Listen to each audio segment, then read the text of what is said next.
आज आम्ही घरानेच बनवली बिर्याणी. मम्मीचा चालली होती आळंदीला म्हणून मी पप्पाला इस्त्री करून देतो तो कपडा आणि चालू होतो #लॉन्ड्रीवाला.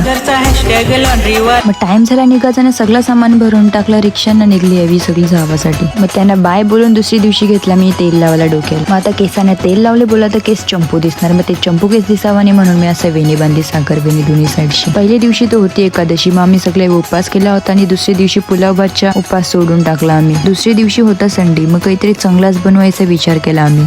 मग त्यामुळे दीदीनी घेतली बनवायला बिर्याणी. मग सगळं मटेरियल रेडी करून बनवत घातलेली ही बिर्याणी. आम्हाला वाटलं होतं मम्मी पप्पा घरात नाही, मग मस्त आरामात असेल, आम्ही पाहिजे त्या करू शकतो. भाई असं काहीच नाही झाला.